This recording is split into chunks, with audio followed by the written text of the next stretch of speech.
We titled this one, The Four Attributes of God, as symbolized by those four animals or images that we're going to be pulling from the book of Ezekiel. And these images are the ox, the eagle, a man, and a lion. Ox, eagle, man, and a lion. And we are going to create characteristics of these images, and we're going to have quadrants and put ideas and people and philosophies all around the spectrum, and even religions, the four religions as they fall. So let's start with where it shows up in the Bible. Give me the picture of the cross of the 12 tribes when they were parked around the tabernacle in the desert with Moses.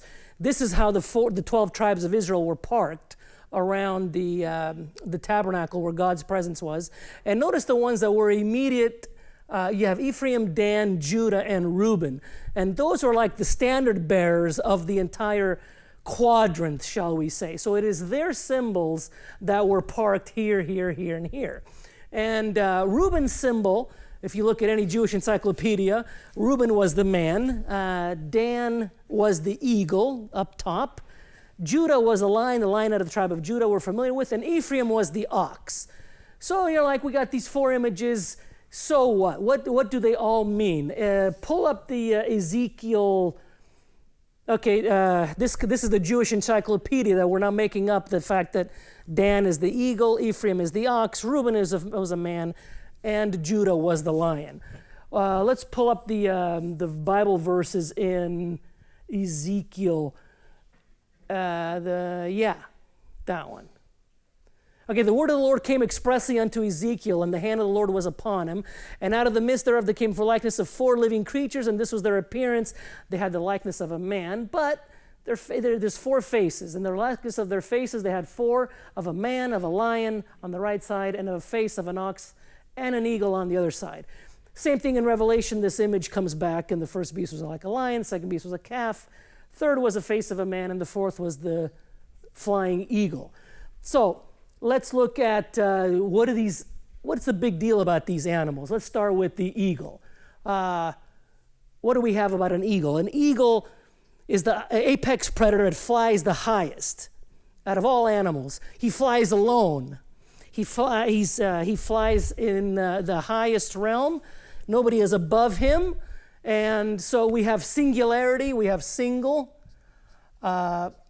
we have highest, I would say glory in.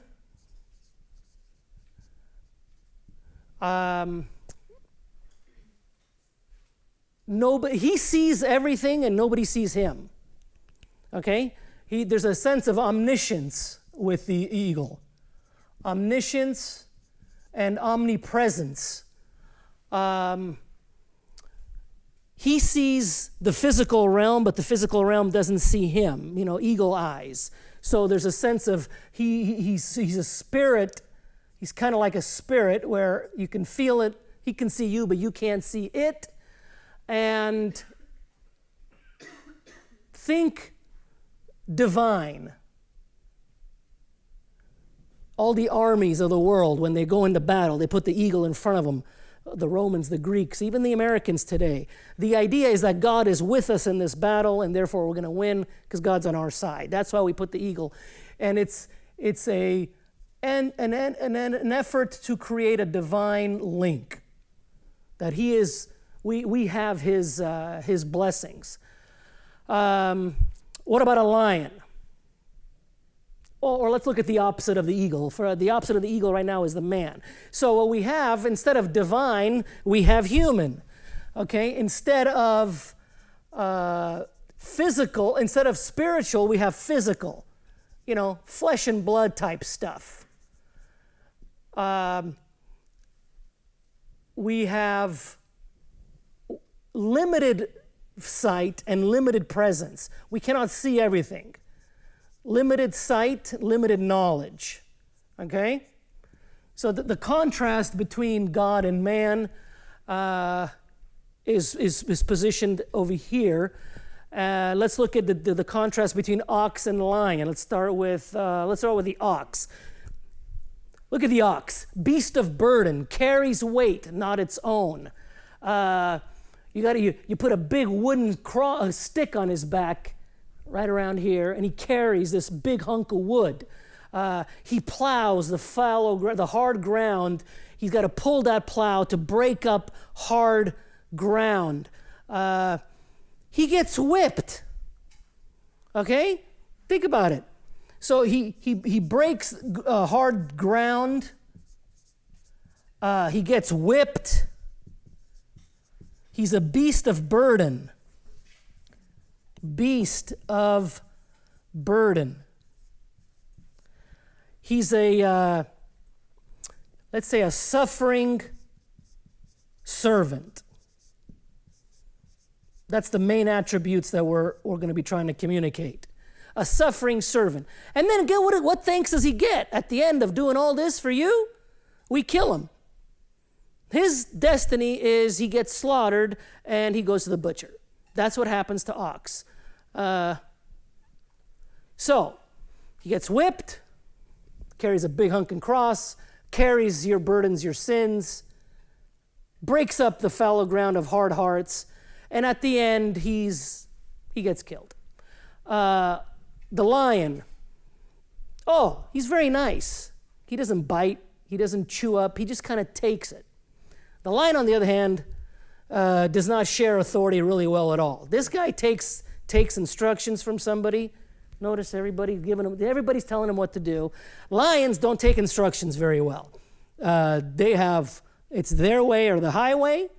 You could go to Vegas and ask Siegfried and what's left of Roy. I don't know if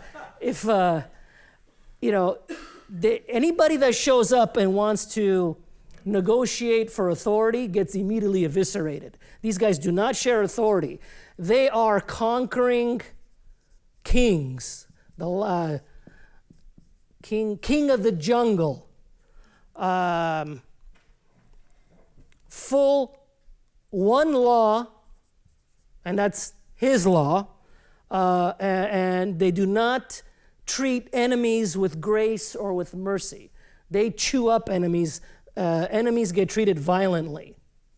Enemies dealt violently. They just don't put up with it at all. In the Jewish realm, they break up their messiahs into two chunks, Messiah ben David and Messiah ben Joseph. Everything in the scriptures points to these two messiahs that are so different. One is such a suffering guy. They literally had to come up with two different messiahs. We came up with the idea that we have one Messiah coming in two different times. They came up with the idea that it must be two different guys altogether because they're so opposites. They're so polar opposites. A guy who's like this can never be like that, and a guy who's like that can never be like this. Okay, so that's the attributes of a lion. Law, think authority, think violent elimination of enemies, establishes himself as the king of the pride land, and as long as nobody messes with him, he just sits there quietly. But as soon as somebody challenges his authority, he starts to roar. Okay, those are the four attributes, the physical attributes of these animals. Now, let's keep going in the Bible of like the branch. God describes himself as the branch. Now look at the 4 times that the word branch is used. Over here in Isaiah, he calls himself the branch of the Lord. And over here, the Lord is like Jehovah. It's the branch of God. The next time in Zechariah, behold, the name is the branch, and he shall grow up out of his place. What does it say, man? Behold the man whose name is the branch. So over here, the branch is Jehovah's branch. Over here, the branch is a man. Look over here. In Jeremiah, we're talking about a branch, capital B, and he's a king who's going to reign and prosper over the earth. He shall execute judgment and justice. Notice, lion is over here.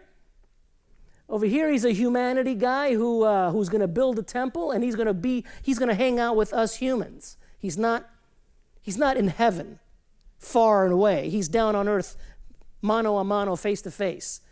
And over here in Joshua, it actually says, my servant, the branch. So all 4 characteristics of God are linked to these four images. And let's see, where else do we see it? Look at the four Gospels. The Gospel of Matthew comes first. Why? Because it was written to the Jews, and the one thing that the Jews like is a conquering king. So Matthew talks about Jesus as being the conquering king of the Jews. Then what do you have? You have Mark. Well, Mark is over here. He is talking about a beast of burden. He's talking about a guy that gets whipped, whose beards get plucked, who washes people's feet, who forgives. He's very nice, he's very graceful, and he's focusing on the suffering servant aspect of the Messiah. Luke, the Gospel of Luke. What do we have here? We have his humanity. His DNA is traced all the way back to Adam. You want to show that somebody's a human being? You showed him that he's a son of Adam. Basically, he's the son of man. And over here, he's the son of God. Okay? So Gospel of Luke talks about his humanity, his physical nature, and of course the one that's missing is Gospel of John. In the beginning was the Word was with God, and the Word was God. It's literally telling you that this being is divinity incarnate. Now, there's a rabbi called Botiak. He wrote a book called Kosher Jesus. And what he said is he honestly admitted that Jesus has never violated any of the Old Testament laws. He was actually a kosher Jew.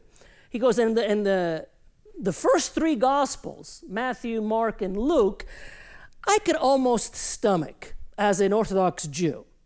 He goes, where you guys lost your mind, where you guys went off the deep end is whoever wrote the book of John. And he goes, and his claim to fame is this book was written after. And he goes, and that's when you guys forgot all about who Jesus really was. And you started giving him attributes and characteristics that did not belong to him, i.e. his divinity. That's something that you guys added. It didn't belong. And at that point, we have to leave you guys alone and walk away from your definition of Messiah. But my point is that he almost tolerated Jesus as a potential law-abiding Jew who was about to establish the kingdom. Unfortunately, he failed because we killed him, but he was well on his way to fulfilling Old Testament prophecy if he would have established the kingdom to Israel and established world peace. And goes, and unfortunately, he didn't do that, and that disqualifies him from being our Messiah. Let's look at the four apparitions of God. There's more than that, but these are four, and they point to a particular aspect. Remember when Shadrach, Meshach, and Abednego were thrown into the fiery furnace? Nebuchadnezzar looks inside the furnace and says, dude, I see four guys in there, and one of them looks like the Son of God. You got an eyewitness testimony of a king, Nebuchadnezzar, pagan king, looking in and seeing these beings that are in 1,000-degree heat. Soldiers got killed because of the heat just in throwing these guys in. And for some reason, Shadrach, Meshach, and Abednego are not burning up. And there's a fourth guy that shows up in their midst. And he says they have no hurt, and they form the fourth is like the Son of God. So this apparition, think about it. They're in 1,000-degree heat and they're not melting. They're metaphysical beings. It's not a physical body. A physical body would burn. This is God showing up in a divine order. Look at the next one we want to talk about is when he appears as a good old Joe, just an ordinary guy. When he appears to Abraham in the plain of Mamre, he sits down with Abraham. He gets a little bread. He sits under a tree like he's got temperature control issues. Abraham sits and they start having a meal. They're making cakes. They're eating a cheeseburger. This is like a human to human, a man to man encounter. And then God gets up and says, "Hey, where you going?" And he tells Abraham, "I'm thinking about going to Sodom and Gomorrah. I got to do some checking out here with my peeps. I got Gabriel and Michael here ready to throw some fire and brimstone."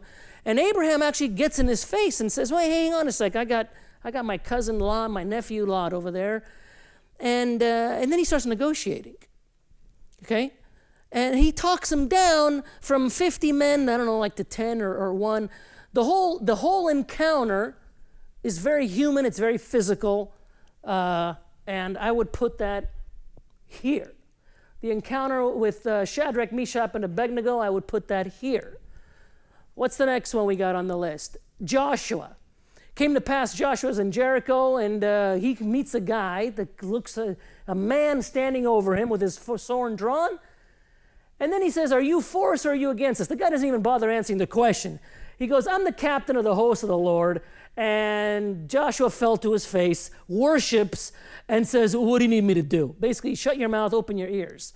And the captain of the Lord of hosts says unto Joshua, loose thy shoes from your foot. The place where thou standest is holy. And he's given instructions. The attitude here is the attitude of a king, of a lion, someone who's issuing law, issuing orders. He's not doing a whole lot of listening. He's doing a whole lot of talking and ordering and assuming military command. He's not asking, he's taking. Okay. Next apparition, what do we have? God showing up to Jacob. If you remember when by the river Yabuk, he shows up to Jacob and he's wrestling with this guy all night long and he loses. He names Israel. He changes his name to Israel saying, you wrestled with God and won. He lets himself get beaten by this guy named Jacob. And look, he blessed him. He changes his name. And at the end, Jacob called the name Peniel because I have seen God face to face and my life is preserved. He knew that he was talking to God.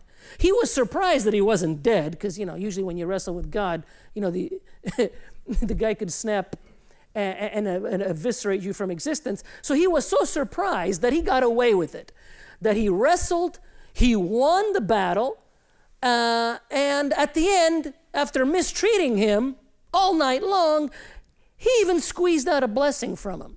I would say that's a suffering servant. Exactly what we get from the ox.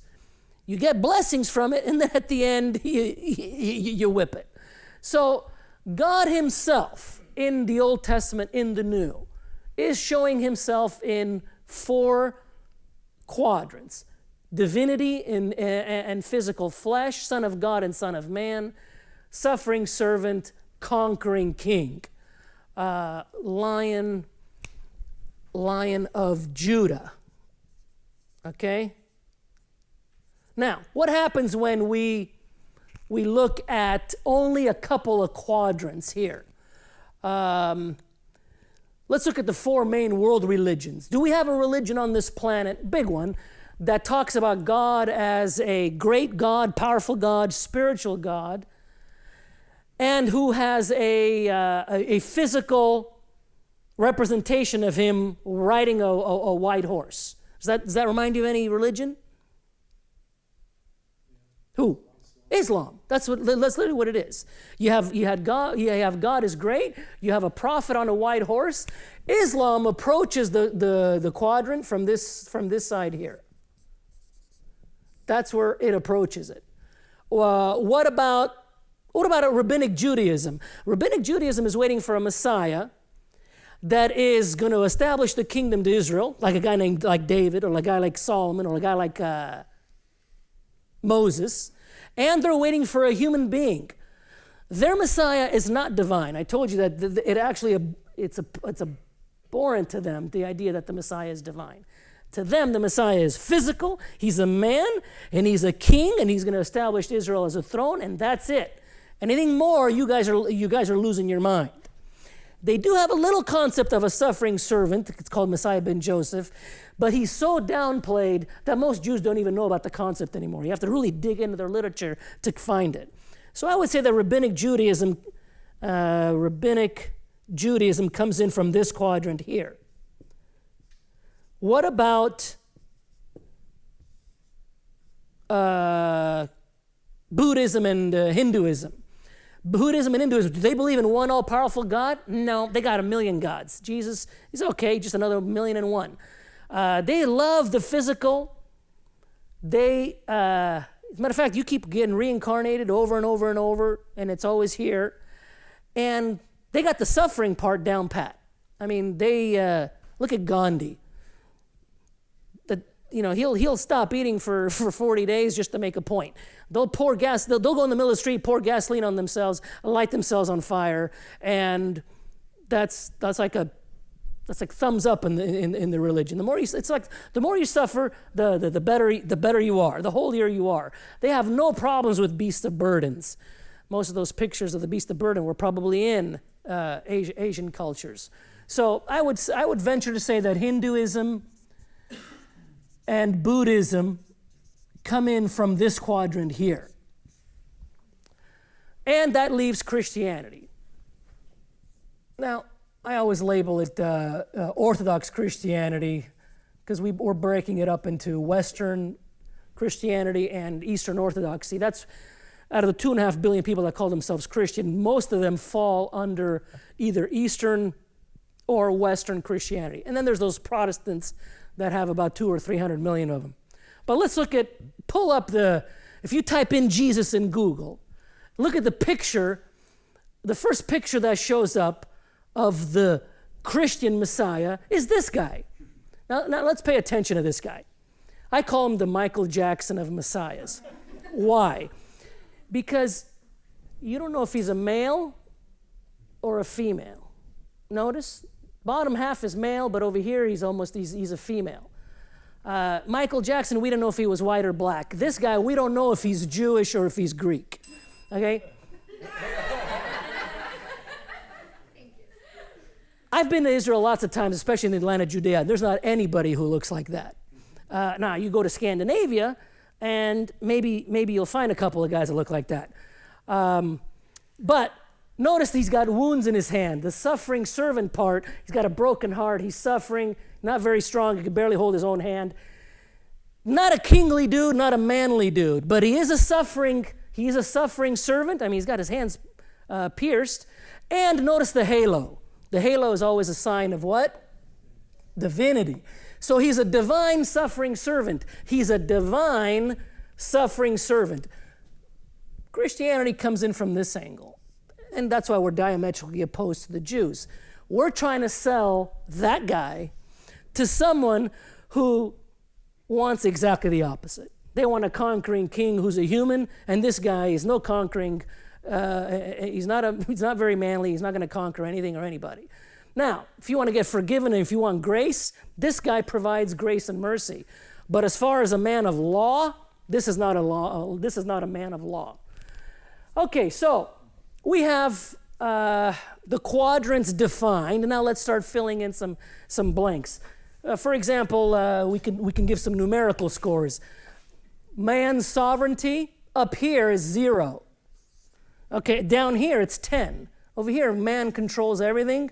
Up here, God controls everything.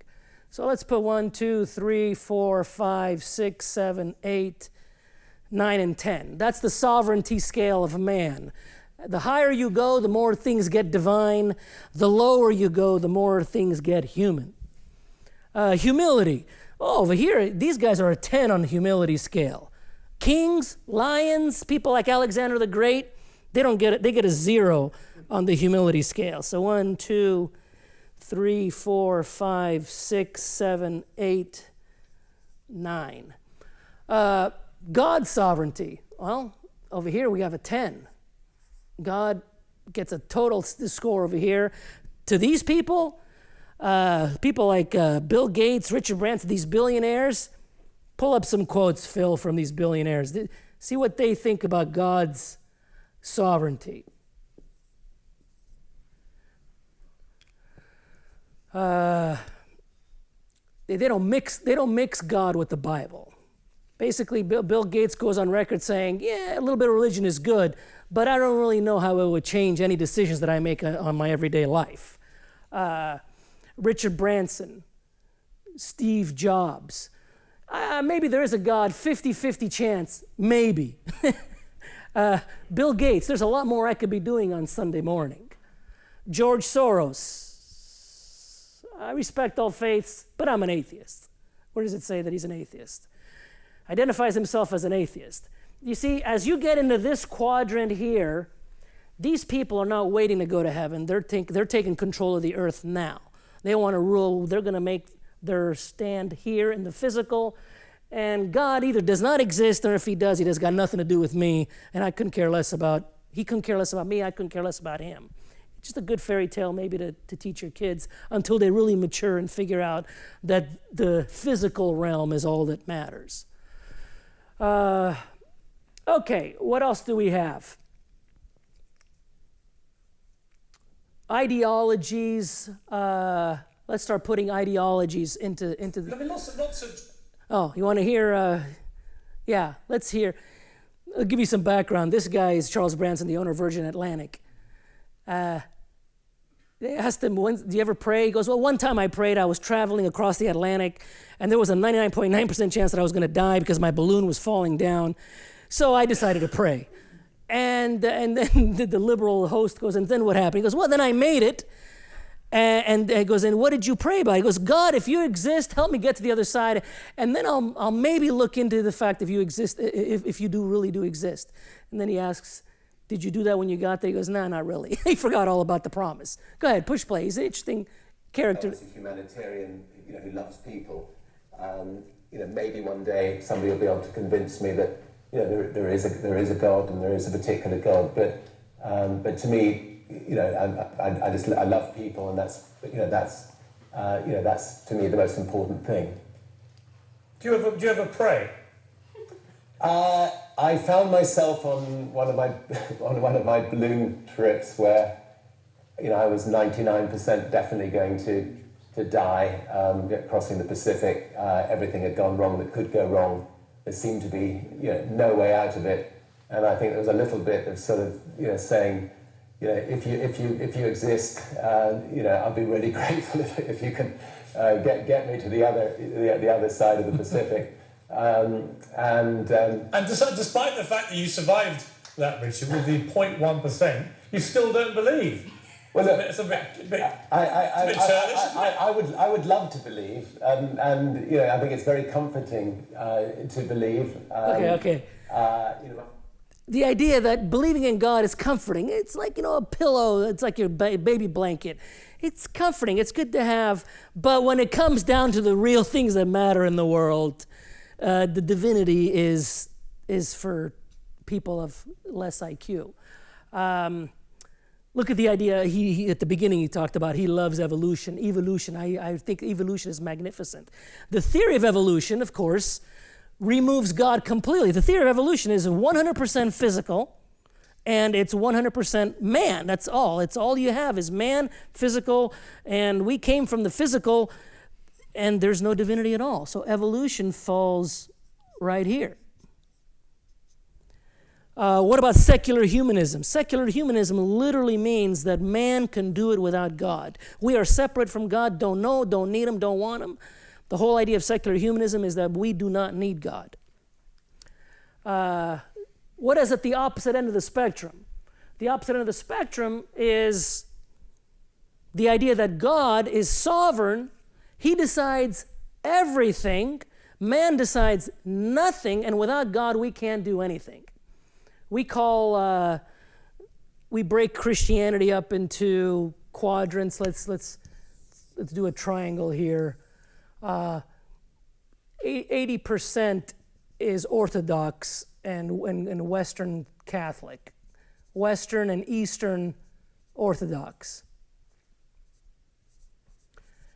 And about 20 or 25% is Protestant.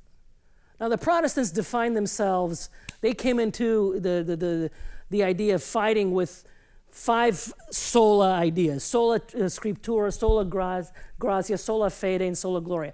The idea that only God and only his desire counts.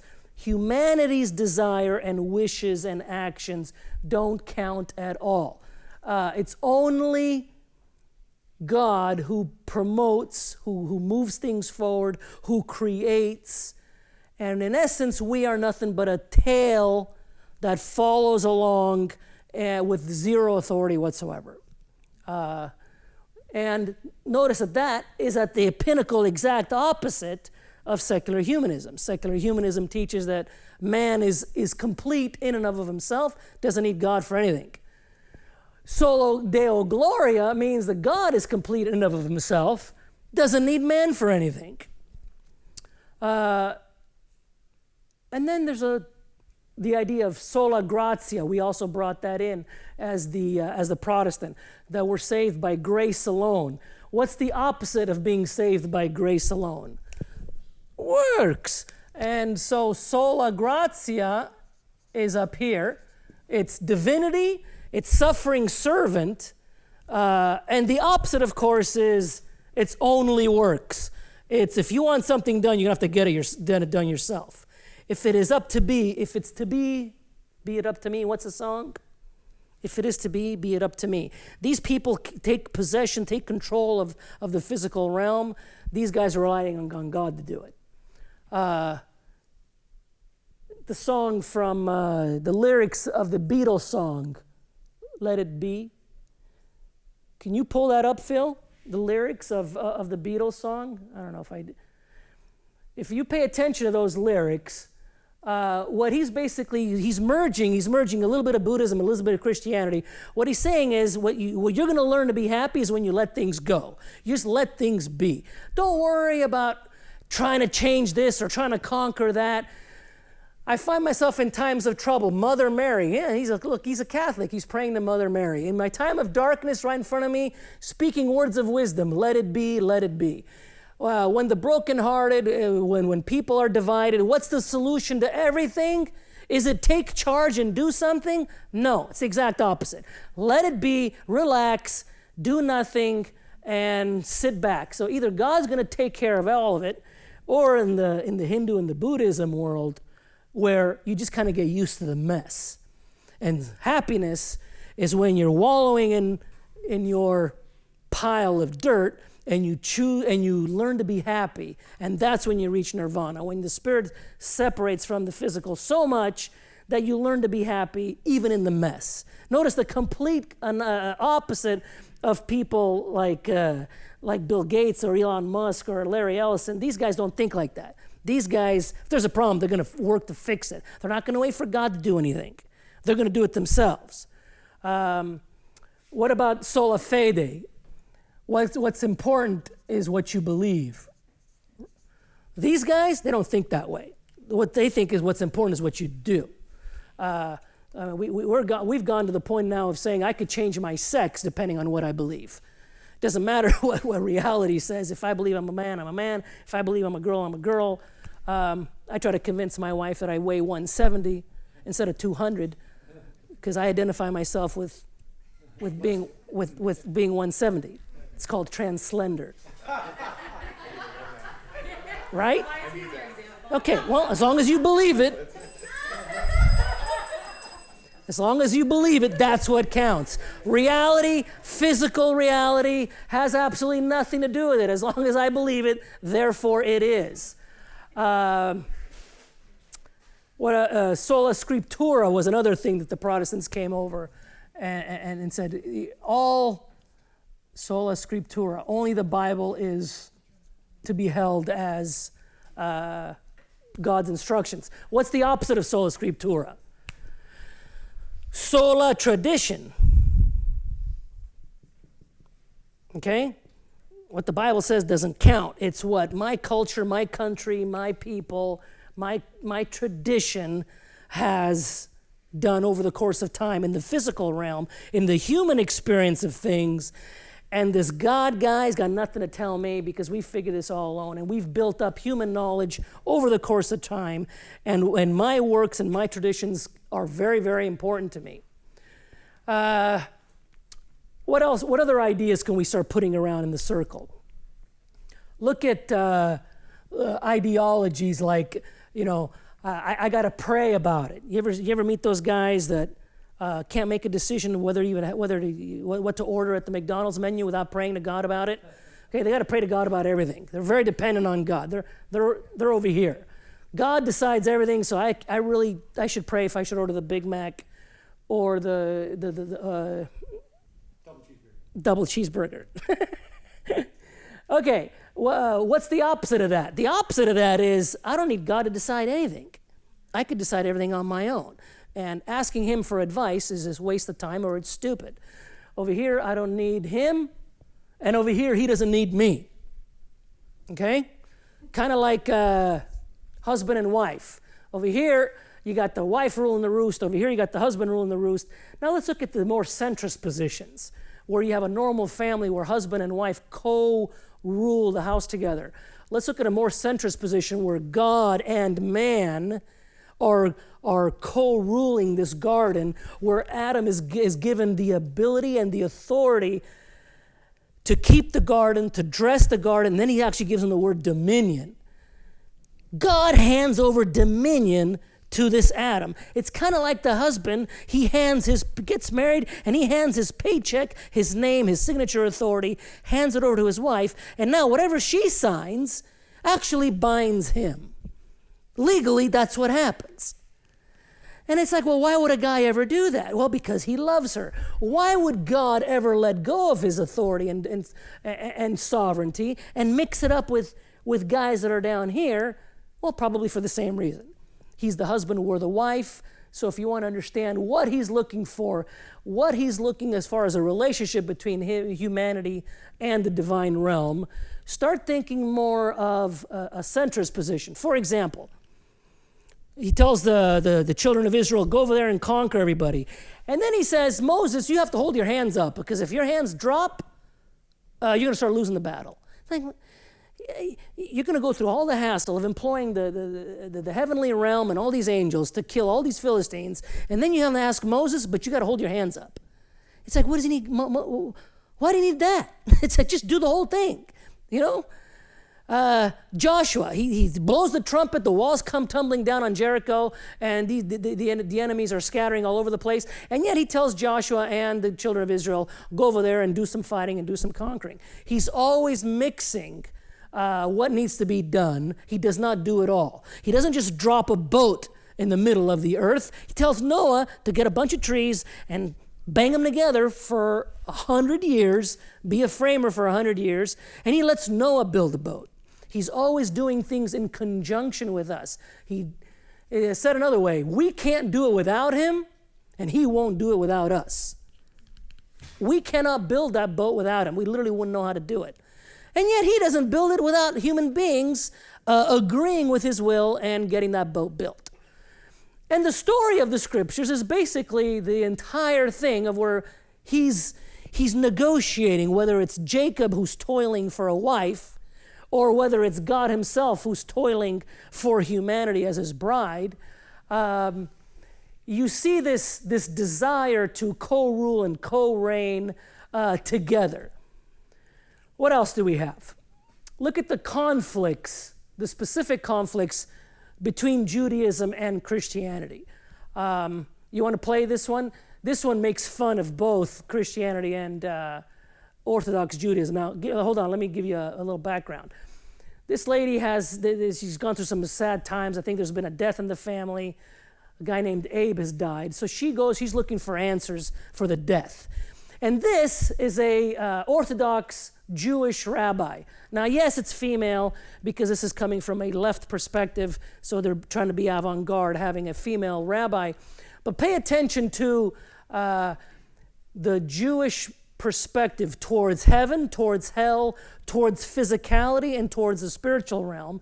And then it's going to change camera to a baptism, a Christian baptism, and we're going to see the approach that Christianity is going to try to answer the same questions. Okay. That is nice to think of, but there is no heaven. Really? No hell either. Really? No matter how much bad someone's done or how many people you've hurt? Well, in the Jewish faith, if you hurt someone, you've got to try to make amends. Find a way to compensate for what you've done wrong. Okay, pause and start it again. Notice that in the Jewish faith, we don't care about heaven and hell. We care about if you're doing something wrong, you fix it, and you fix it now, here on earth, in the physical realm. We're not heavenly minded. We're earthly minded. We take care of business here on earth. Okay? There is no heaven, there is no hell. In the Jewish faith, we get our justice by fixing things here on earth. And notice that she was actually shocked when she says, there's no heaven, there's no hell. She's actually shocked, like even though you've done a bunch of bad things, there's a sense of injustice in her heart that his answer, or her, BLT, oh, that's the sandwich. There's a sense in her heart that she's not satisfying with her answer. The lack of spirituality, the lack of the spiritual dimension is just not sitting well with her. So let's listen to it again, paying attention to that. That is nice to think of, but there is no heaven.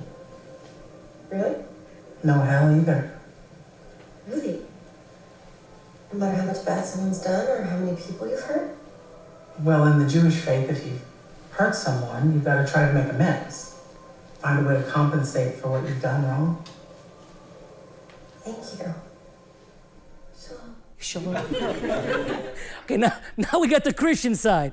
Pay attention, diametrically opposite ideas. Okay? You got to make amends in the physical realm. Now we're going to go to the Christian ideology. There's a baptism going on, and the little brother's being baptized. We now wash away the original sin. What's original sin? Basically, we're all born guilty and sinful. And when we get baptized, it's like we get a do-over. Then, all you have to do is ask for forgiveness and you get a clean slate. Isn't that nice? You get it? You see how all you got to do is believe and you get a do-over. Isn't that nice? And this was the mom, the lady that's shaking her head. That was her son. This lady, this is her son, and the guy who's getting baptized is her son. So she's in trauma, listening to the religious Christian aunt or something, teaching religion to her son. She's like, oh my goodness, is that what we are doing here? And then she's like, isn't that nice? To her, this was absolutely beautiful. To her, it's complete and utter nonsense. Let's listen to it again. Theodore Harding, we're going to take care of your original sin right now. Theodore Harding, we now wash away the original sin. Pause. What's original sin? We take away original sin. Why? Because we said so. You don't have to repent. You don't have to stop doing it. You don't have to do anything in the physical world. No works at all.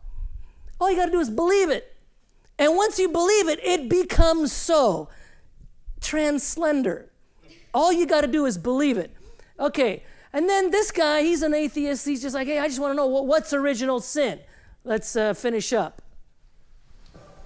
Basically, we're all born guilty and sinful. Then when we get baptized, it's like we get a do-over. Then all you have to do is ask for forgiveness and you get a clean slate. Isn't that nice? Okay, now if you want to see the rest of the video, go talk to Phil after class, because her next line is epic, but we can't play it because it's rated R. The point is that the look on her face says exactly what she thinks of this philosophy, and I'm trying to show the diametric opposition of these two faiths, of why we're having trouble selling our religion to them, and they're having trouble selling their religion to us. Not that they even try. They don't bother proselytizing because you guys are so out of whack. When you start believing something that's that crazy, it's like you're beyond redemption. I can't even talk to you. Okay, so what are we missing? We talked about the idea of life after death, the Christian idea that we're leaving, we're going to heaven. When we die, we go to heaven. We leave, we're escape artists. We're going to a spiritual domain. The Jews are waiting for someone to clean up the earth here on earth. Jesus, the Messiah, the biblical Jesus, not the Christian Jesus. I have to make a distinction between rabbinic Judaism and pagan Christianity. I have to make a distinction. Why? Because biblical Judaism is actually the same religion as biblical Christianity. They're one and the same. So the minute that you start polarizing, the minute you start pulling them away from this quadrant, now you could actually split them into two different realms. And they are seriously different religions, and we hate them, they hate us. I just heard tonight from our Jewish friend that his mom owns a lot of restaurants in the Bible Belt. And she goes, it is amazing that the sale of bacon, he goes, there's a day of the week where the sale of bacon peaks. Guess what day of the week? The sale of bacon, Saturday. I mean, I go, you got to get me this. The bacon sales, Monday, Tuesday, Wednesday, Thursday, Saturday. That's the sale of bacon. Now, this is a Jewish lady, Orthodox Jewish lady who owns restaurants in the Bible Belt. She's looking at her reports, and she's wondering why they have to stock up on bacon every Saturday. And she's like, my goodness, what is it with you people? I mean, it's like the recipe of bacon-wrapped scallops. I mean, it's like you're doing it by design. You're just to get on somebody's nerves. Now, of course, you go to most Orthodox Jews, and they think that the two most important things that they love, and they pride themselves, is you keep Shabbat and you keep kosher laws. It's diet and Saturday. Bible Belt. When do we eat the most amount of bacon? On Saturday. So you see how we're getting polarized into, instead of drinking from the same source. For example, this image tonight, I pulled it from the Gospels, I pulled it from the book of Revelation, I pulled it from the book of Ezekiel, I pulled it from the book of Genesis, I pulled it from the Jewish, this comes from the Jewish tradition. The Jewish encyclopedia has this information. So culturally, there's really no reason why we have all these separations. It's when we start changing the definitions of God, only looking at two of them, or three of them, or one of them, then you start getting into perversions of God. Or it's no longer Jesus, it's a different Jesus. It's no longer this divine being, it's a different divine being. It's no longer a conquering king. Now he could be a tyrant or a dictator, like Alexander the Great, like Napoleon, like Hitler, like the Caesars, all those guys who fit these descriptions. Why do we like George Washington? Because after he wins the battle, he took his authority and handed it over to somebody. Isn't that something that we really appreciated about George? He wasn't a hog of authority. He's like, okay, now that the job is done. And he moved a little bit towards being a servant, just being a regular citizen. Center yourself on somewhere in between and try to avoid the perimeter of the spectrum. Also, keep in mind that even though Satan has been pushing us towards these extremes, he also has to unify the world and bring us to this center, and he has to do it in a counterfeit way. We talked about that in the other Bible studies. But in order for him to unite all of mankind under one religion, one political system, one governmental authority, one financial system, he's going to have to unify people. So these differences between these quadrants, he's going to have to come up with a jerry-rigged solution to unite and to get this guy to hang out with that guy and to get this guy to hang out with that guy without actually repenting, without actually loving your neighbor, without actually loving God, without actually submitting any authority towards Jehovah. He has to keep people in the blind, in the darkness, and he has to fake a centrist position. But the true God that is described in the scriptures has elements of all four. And if you remove 1, 2, 3, you no longer have the same being. You have a created being of your culture, your imagination, your nation, your religion, your whatever. let's see, let me go through my notes, see what we forgot. So is there a meaning to the number 4? To the number 4? There's a meaning to the number 4, because you're saying I don't know if there's a meaning to the number 4. there's a significance to number 4. I don't know what the significance is. Because there's what, the cross? Well, there's the 4 Gospels. There's the 4 Gospels. There's the 4 attributes. And they're opposites. You understand, a suffering servant is exactly the opposite of a conquering king. This guy rides a white horse. That guy, he drives a donkey. They just don't look like the same guy. This guy, he drives a donkey. That guy drives a Bentley. Divine, single, full authority, all powerful, omniscient, all-knowing. And you're telling me that a being who has all power and all authority is going to come down in the form of a physical human being, limit himself, be born in a manger, broke, no money, not even Motel 6 rates? It's like, why would he do that?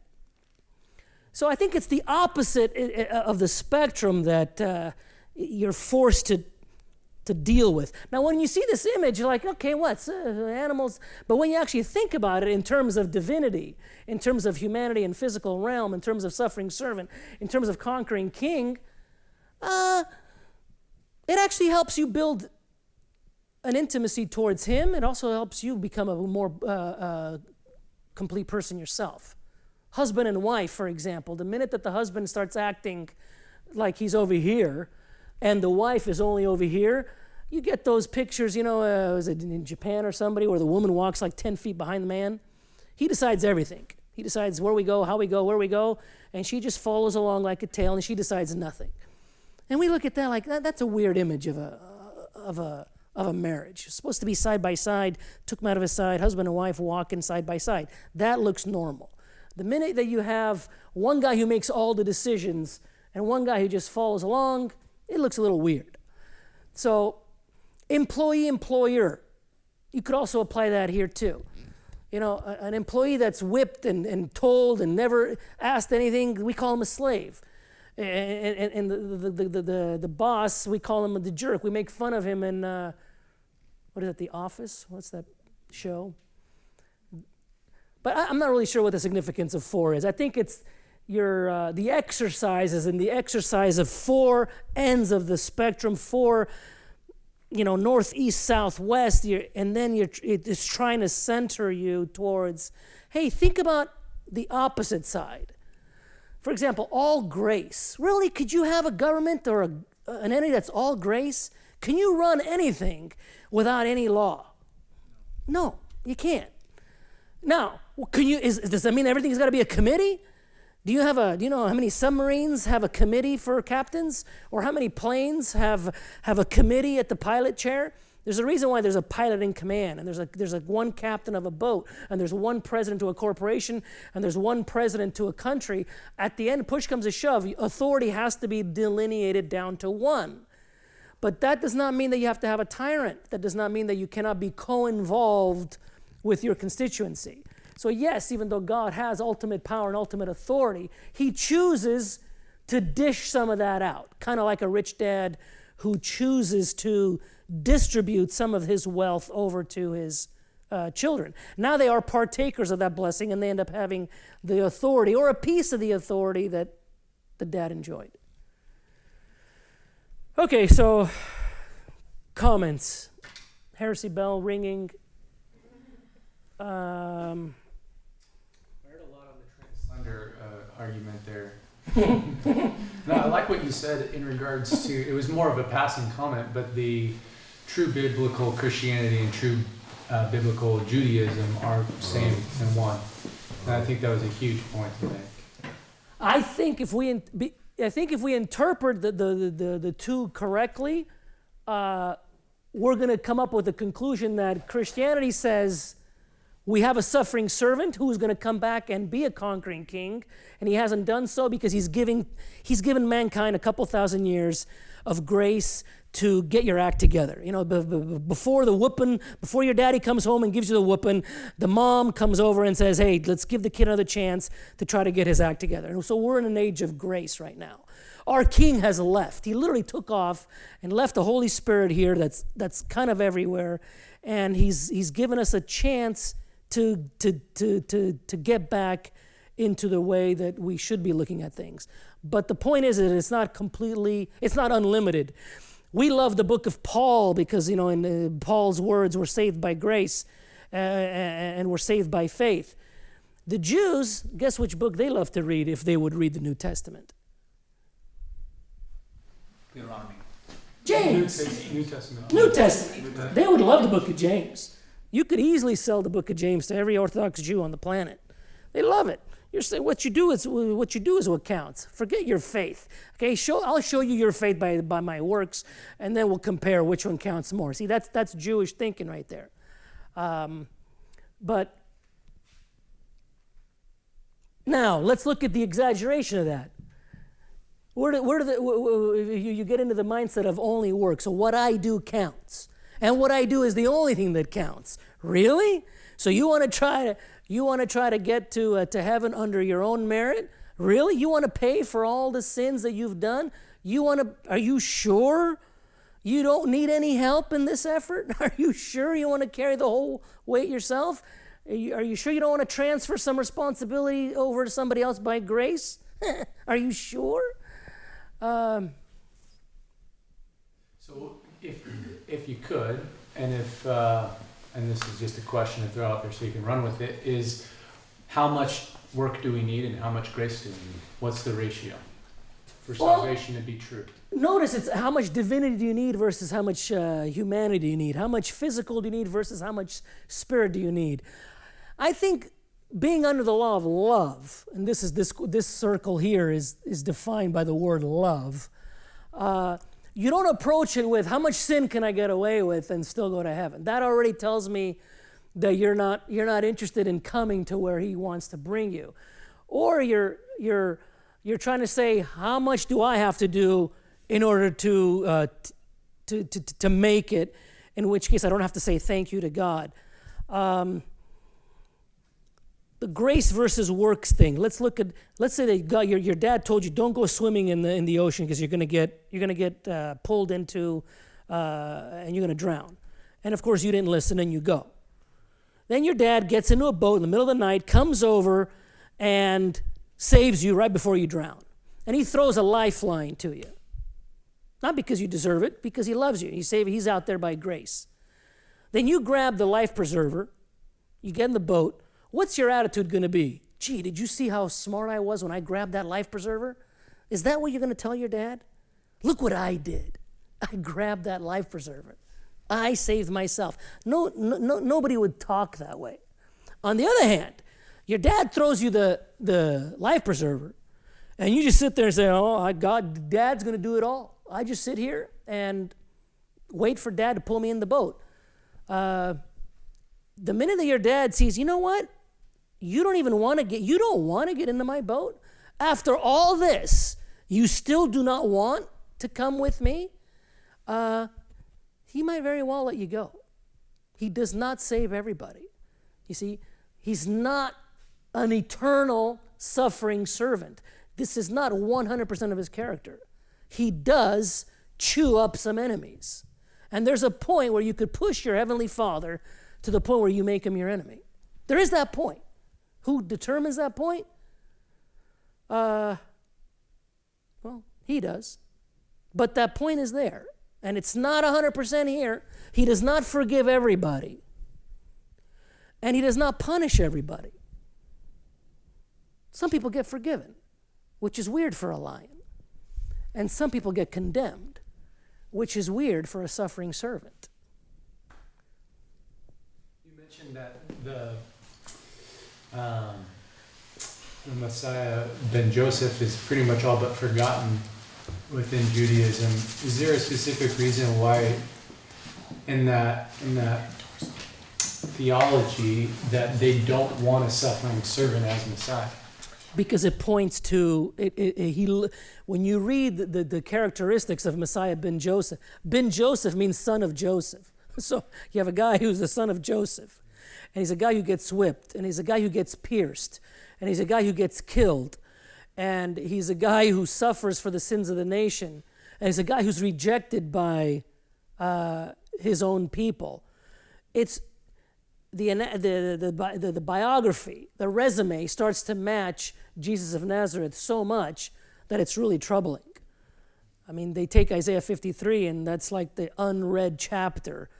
Isaiah 53 is read in Judaism circles about as much as "don't make statues" is read in Christian circles.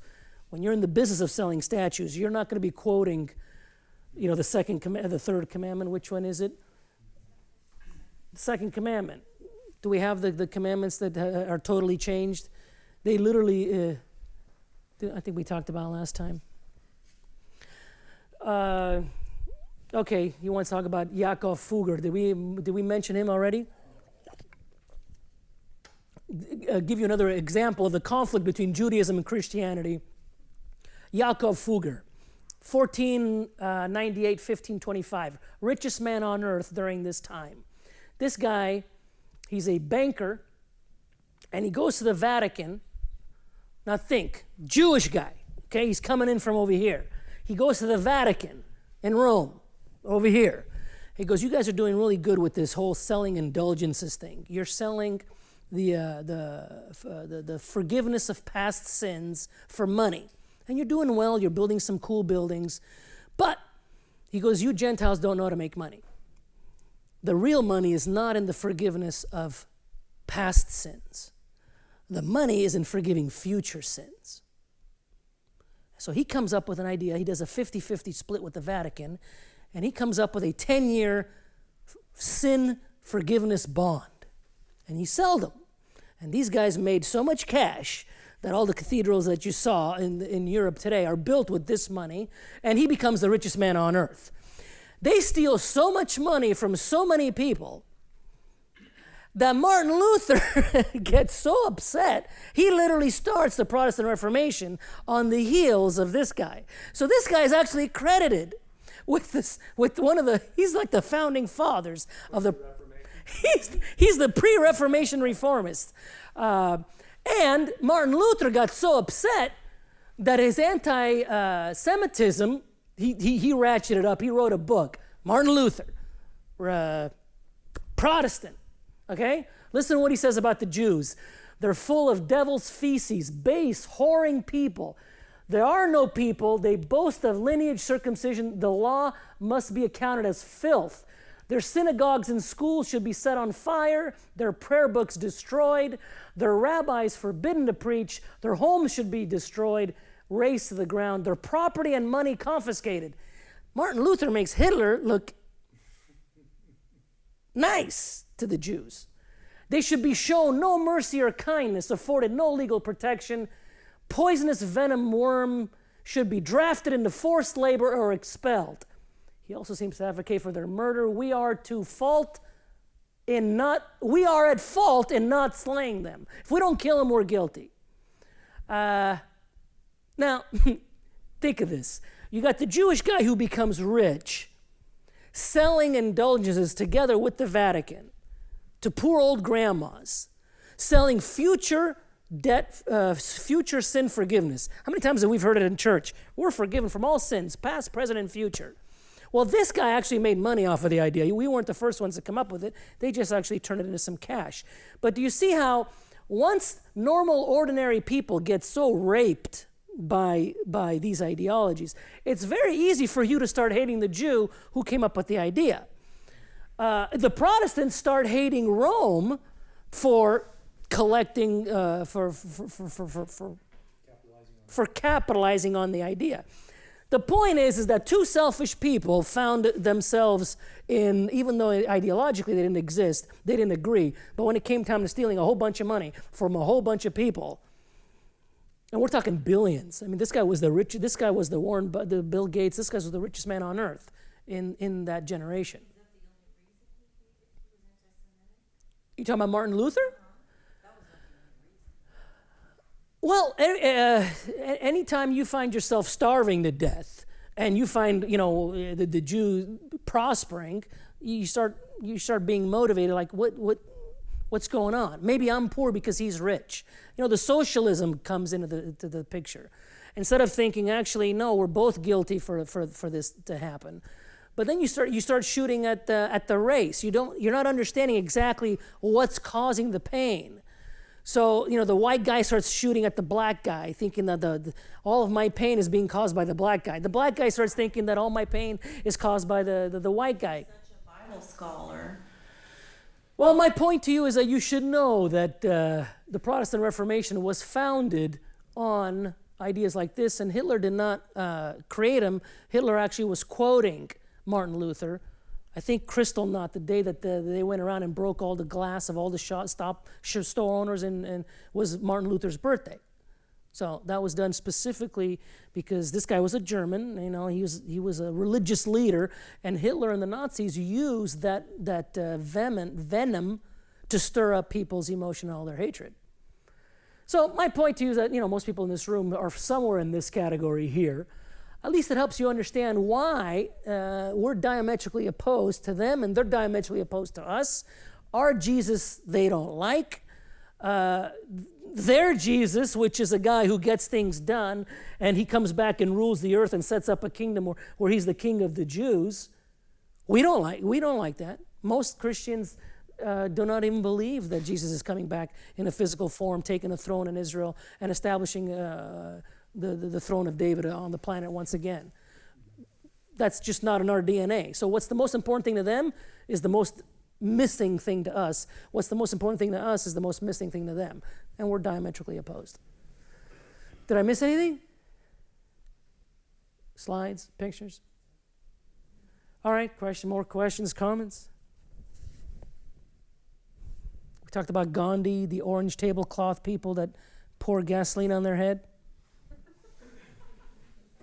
It's in Christianity too. Remember when we used to whip ourselves? The more you whip yourself, the more you get close to heaven.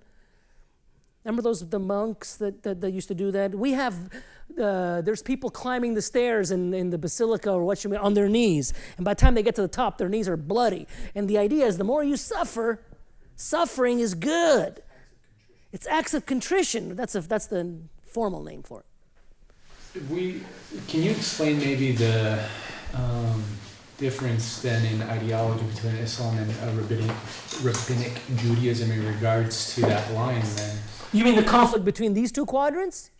Right, in regards to the lion aspect, because I feel like they probably share more than they disagree with in regards to that aspect, no? They don't have a problem with the lion taking over. The difference is, to the Muslim, it's not the Lion of Judah. The Messiah is not Jewish. He's from Ishmael. So they both want a lion, but we're disagreeing on who the lion is. One guy is from the tribe of Judah, and one is from the tribe of Ishmael. So the idea of a one strong man coming over and taking the world by force is in their DNA, but now we're arguing over who it is. However, in this realm here, that idea, that strong man is not even preached. We're taught, we die, we go to heaven, we're leaving. This planet is all going to get burned, it's all going to get thrown away, nothing physical is going to get redeemed. There is no reestablishment of the throne of Israel. We're not going to have 1,000 years, literally, where Jesus is going to be on earth, with the cell phone from Jerusalem telling the whole world what to do. That's just not in our DNA. But that's what that book says. This lion is going to redeem this planet. He's not going to take us off the planet. He's going to fix this earth. Then he's going to give you a new earth. But before he gives you a new one, to show the universe that he's actually qualified to rule it, he has to play with the same set of cards that Satan's been playing with. You can't be dealt a different hand. So he has to fix, in 1,000 years, he has to fix the mess that Satan and mankind have made over the last 6,000 years. And once he shows us that he can do that, at that point it's going to be obvious who our loving Messiah, who our loving God is. He's got the capability to do it, and he's got the love and the desire, and he's got the care for me. He has the power and the authority to do it, and he's got the humility to do it even as a man. He's not doing it as Superman. You know, the idea, well, Jesus went to the cross. Yeah, he was God. You know, if you give me divinity, I could do it too. It's like for Superman to jump above, tall buildings with a single bound. Not that hard. Give me those powers, I could do it too. But going to the cross in the flesh, doing what you're doing in the flesh, now that requires a certain level of moral fortitude, and that's the kind of God that makes me want to bow down and worship in awe and wonder. And you go, yeah, I'll give that guy blind obedience. I'll submit. I'll marry him. Yeah, I'll be his wife. But the God that is in this quadrant, very distant. He's not a guy that sits down and plays with his 2-year-old boy. The dad is far away. He sends you a check. He takes care of the family, but he's not intimate. There's no intimacy. I say, these guys have Allah, and these guys have Abba. You know what Abba means? Yeah, father. Daddy. Yeah. It means daddy. More intimate. Abba, father, right? Yeah. From what I understand, a lot of Judaism, Rabbinic Judaism, they don't believe in a real personal relationship with God either, though. They don't believe in a personal, where God comes down in the form of a man. Or that they don't believe that this guy in front of me is divine. They believe in a guy like David, who's a great guy, a guy like Moses, who's a great guy. But it's not God. I mean, don't get confused here, boys. That's what they actually say, that's you're breaking the laws of monotheism. The minute you bring God from heaven and put him in the form of a human body, you've now created another God, and that's against the tenets of Judaism. So they cannot stomach the idea of the Messiah being divine. We have two arguments with them. One is who the Messiah is. Is it Jesus of Nazareth or is it not? And two is what the Messiah is. They do not attribute any divinity to the Messiah. He's just a man. They separate humanity and physicality from God. They just cannot bridge this gap here. And I think that's almost a bigger fight.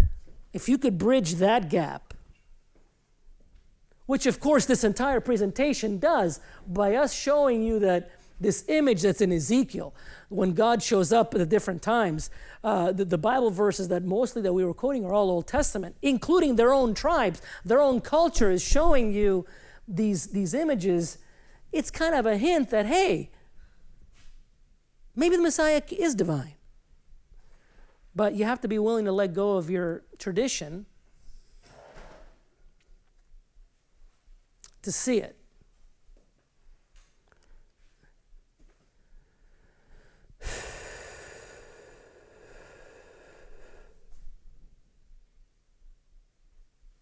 Because once you get stuck in one of these quadrants, man, if you've ever been to India or China, there's a fight between, look at the conflict that we have with China. That's over here.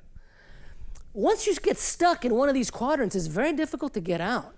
You think that, you could just hop from one to the other. When you're born and raised, then you're baked. You're baked in one of these quadrants. Most people on the planet are Buddhists and Hindus because they were born in this quadrant. Most people are Rabbinic Jews because they were born in this quadrant. Most people are Muslims because they were born in this quadrant. And most people are Christians because they were born in this quadrant. So there's not a lot of mobility going around here. You are stuck unless you start thinking, what really is a loving being? How is he trying to communicate with me? And you start getting your nose into that book, you won't break free from the gravitational pull of the perimeter of this circle is so strong that it takes a loving heart to break free from it. If you do not have it, you won't break free from it. You'll die and your kids will be born and it'll perpetuate like it does in most of our nations. Ideally, you like to go closer to the center? Loving humanity is here. Yeah, you want to be a loving husband, you better be here. You want to love your God, the God of the Scriptures is here. The Messiah is here.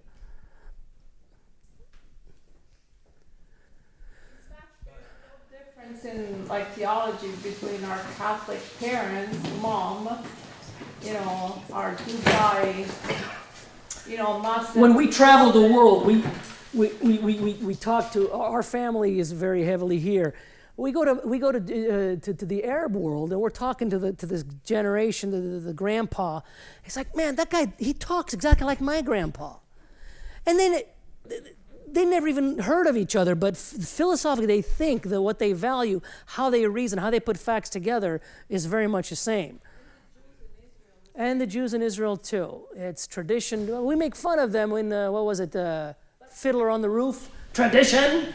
Well, but tradition was very important. identical. It's identical. Yeah, they process information and their inability to step outside their little bubble. Tradition is very blinding. As a matter of fact, the rejection of Jesus, they say that he was anti-Torah. But really, was he anti-Torah? If you pay attention, and Botiak was honestly enough to say it, he goes, what he was breaking was their oral traditions. But that was enough to get on everybody's nerve, because if the oral tradition is all you see, and this guy's not respecting it, he's not respecting our culture, so he's not a good guy. But he did not break the Torah. He was one Torah law-abiding man. He obeyed it perfectly. He's the only human being on earth that ever did. Because the tradition, what's the exact verbiage? You've made the law of God of none effect because of your tradition. So there's a point where the traditions start to dwarf and replaces, and we did that in Christianity as well. Christianity was born here, and we slowly moved it, and by the year 300, we were here. It took us 200 or 300 years to move Christianity from the center to here. Just like Israel, by the way. Israel starts here, and within 200-300 years, they moved here. And then they had to get a chance. They got destroyed. The Babylonians, God brings them back, tries to recenter them, and then slowly, after a couple hundred years, they drifted right back there. There's a huge gravitational pull to get away from here. Satan makes it very uncomfortable for you to live here. So would you say on the outside is all secular humanism? On the outside is all secular humanism. I think it's you know what it is. It's satanic humanism. There's spiritual forces that are pulling you here. It's not only humanity and physicality that's pulling you here. There are spiritual. We don't wrestle against flesh and blood. We wrestle against principalities and spiritual wickedness in high places. But it's not completely secular. There's a spiritual dimension that the demonic realm is helping you along and pulling you on the outskirts of this and away from your loving relationship with your Father. And the earth, the world, the flesh, and the devil make it very uncomfortable for you to be here. The Holy Spirit wants you to be here, loves it when you're here, and this is when you feel totally fulfilled. But I don't understand how they could be so diametrically opposed. Who's they? All the religions,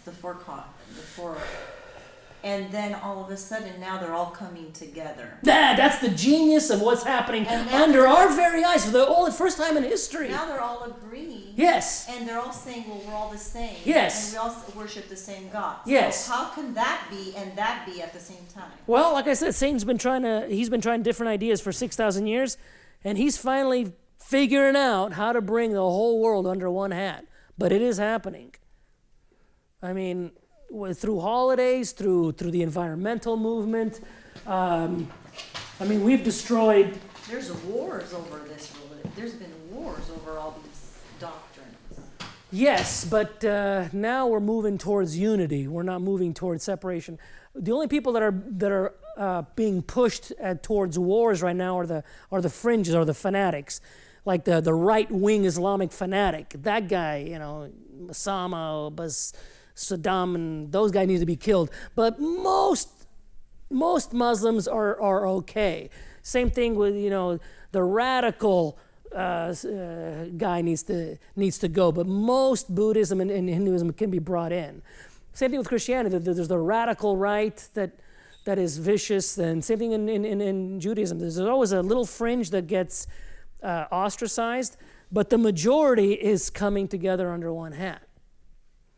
I would be an example of someone who is outside of this effort of unification. So it goes with the whole tolerance Yeah, of gender. Of ideology. The only ideology that won't be tolerated is this one. There's going to be a humongous level of tolerance as long as you're anywhere in the donut. You understand? As long as you're here, there's going to be lots of tolerance.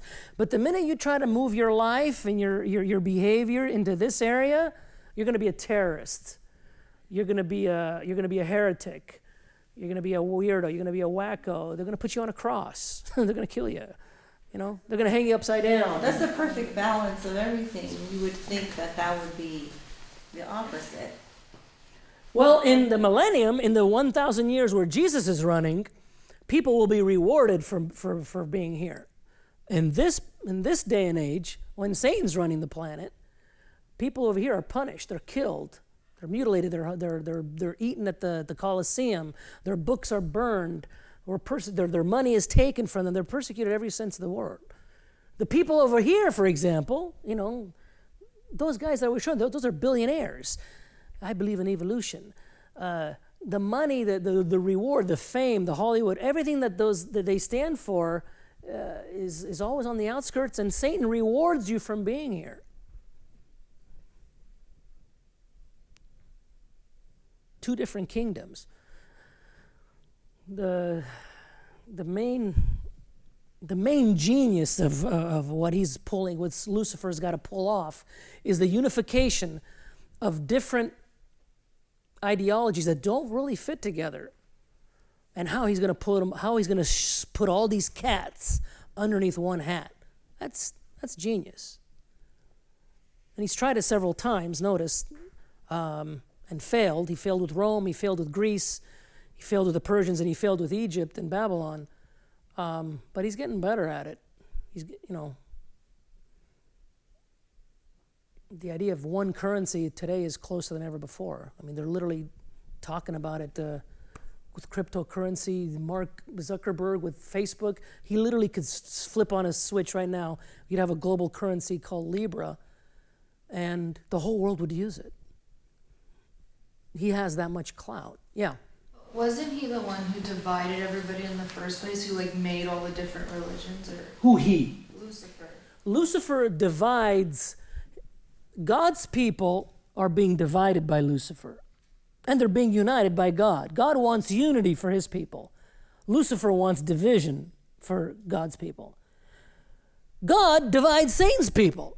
The Tower of Babel, the division of languages, that was God doing the dividing. Jesus says, I came here not to unite, to divide. So when it comes to God's kingdom, Satan is trying to divide. When it comes to Satan's kingdom, God's doing the dividing. So there's no holiness in dividing or unity. You have to just see which side of the fight you're on. If you're a Nazi, you want all your German guys to get together and shoot at the French guy.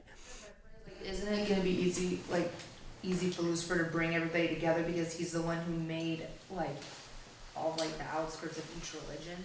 Well, it's funny how they all kind of fit in the one quadrant or another. When we were doing this, it's like, gee, is it a coincidence that these things kind of fall in there? So yeah, I think Lucifer's the one who's been dividing but now he has to reunite. So he's kind of got to put the toothpaste back in the tube.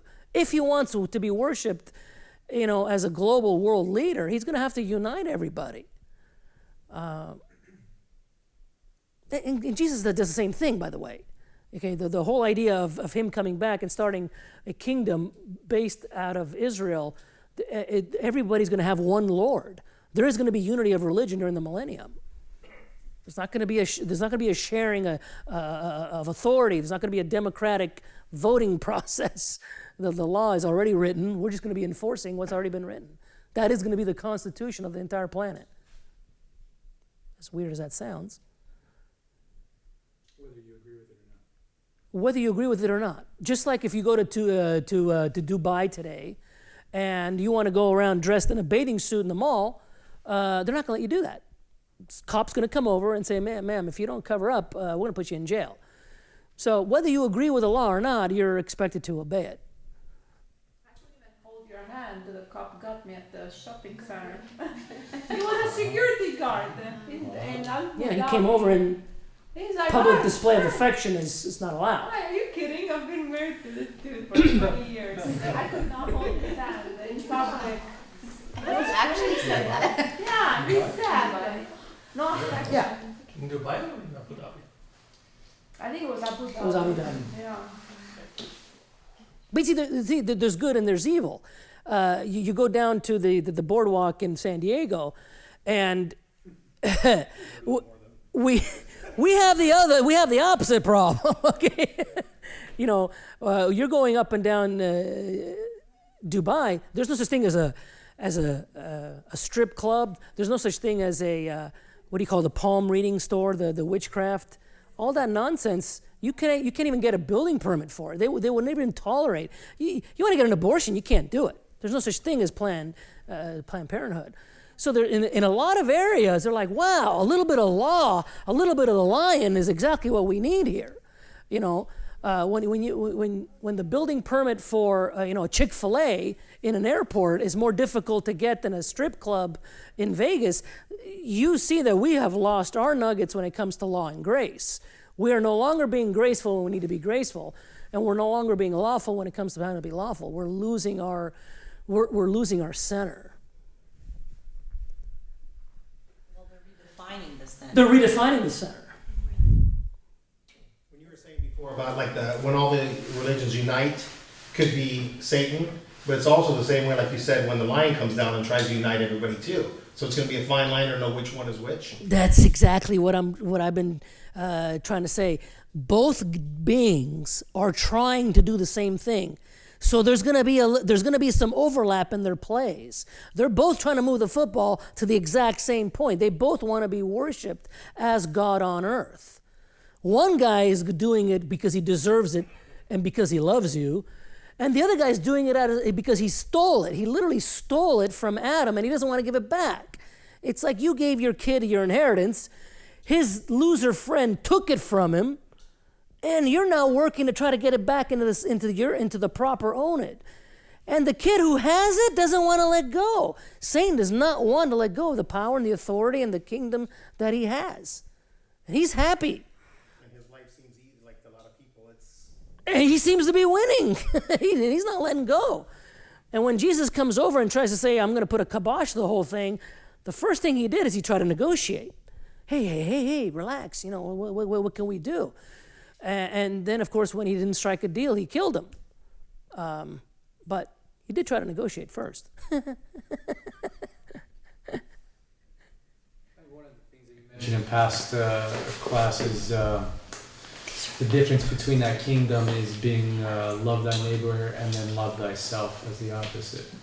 Lucifer being that love thyself, which you can kind of see all on the outskirts of those things, and then the love thy neighbor you can put in the middle of that, where you see the perfect love thy neighbor in Jesus, where he reaches out to all Buddhism, Hinduism, Christianity, Islam, and Rabbinic Judaism. Yeah. From the middle. Yeah. In fact, when you read Jesus talking, Jesus just ignores all of this stuff. He cut through all of it. The woman at the well shows up, and she was a Samaritan. And she's like, I thought Jews don't talk to us. I thought Protestants don't talk to Catholics. I thought Jews don't talk to Muslims. I thought Muslims don't talk to... He cut through all of this nonsense and just went right to the heart of the matter. If you were here, he moved you here. If you were here, he moved you here. He was always moving people here no matter what. He just ignored whatever, you're sick, you're physically untouchable. He ignored all of that stuff and cut right through it. But the Jesus of the Jesus of Nazareth, the Jesus of the King of the Jews, the Jesus that talked about in that book has absolutely nothing to do with the Jesus of this religion. It's two different Jesuses. It started with two different Jesuses, Jesus Barabbas and Jesus of Nazareth, and we are still in that division today. Type in Jesus. Look at all the different pictures. There's the Mormon one. By the way, the Mormon one is actually more manly than the Christian one. If you ever go to UTC, not UTC, the mall in La Jolla, where the Kosher Ralph's is, there's a store that's Mormon paraphernalia. Look in there, look at their artwork, and see how they characterize him. You want to type in LDS Jesus? I think it's this one. It's this one. See, they put the manliness back in, and they took he's not a Michael Jackson anymore. He got more man. He got more man. They actually believe in the kingdom, and they got away from from this idea. Why did the Catholics make it feminine? The Catholics and the Eastern Orthodox make him more feminine because the theology is based on divinity and a suffering servant. It's not based on a kingdom that is being established here in the future. They think that the kingdom got established already and it's slowly getting built because the amount of Christians on the planet is growing. They think that the kingdom got planted 2,000 years ago and it's growing nicely. You understand? So that would mean that South America is part of the kingdom. You want to show a picture of what a slum in Brazil looks like? Yeah, Brazilian slum. Let's look at the kingdom that this because there you go. It's blow one of these pictures up. Does this look like a kingdom? I mean, if the king gives you this, the king don't know what he's doing. Now put your screensaver, the Dubai screensaver that Apple uses. Is that a standard image? The reason why that image is put is because it's the closest thing that we have to the picture of heaven on earth. Is that center city? Yeah, it's that. Yeah, put a picture of that and put that one, if you can, put it next to Brazil. See? Now we can imagine what heaven on earth looks like, but the day that the whole world looks like this, I think that, King knows what he's doing. Yeah, you see the contrast? However, if we preach that Jesus' kingdom has already started, this is Jesus' kingdom because all of South America is basically 98% Christian. Well, if that's, what was the lady in Ireland? If that's the millennium, then the millennium really sucks. Yeah. See, the whole planet under Satan ends up looking like that. After 1,000 years under Jesus, it's going to look like that. We can't even imagine what a whole planet that runs properly. It's not even in our art, in our fiction, in our movies. Notice that every time you have a being from outer space coming over to the earth, he's always evil. We never had a good, powerful being from outer space come over and take over the world and fix it. The messianic idea is not even... Superman came close, but besides getting a couple of buses and stopping a couple of people from robbing a bank, he never took possession of the planet. He never fulfilled his messianic role. The guy stayed in the background waiting for a bank robbery and then they would fix it. But he never established the throne. You were kind of wanting him to do that. It's like, come on, let's go. Make this guy the president of the world and let's start fixing things. But he did not. He stayed as the suffering servant. He never took dominion over the planet. That would have been a great way to end the Superman series. But no, every time we have an out of earth guy coming over, besides E.T. who left, all other invasions have always been evil, and notice that mankind had to get together to fight off the big bad aliens. It's always mankind getting together and the alien being fought off because they're evil. There is no good supernatural being coming over. And that's why the rich, powerful people of the world today, they don't have a whole lot of respect for this Messiah because I haven't seen anything tangible. I need to see it. Nothing I can invest in. Today's what counts. Tomorrow, we'll see.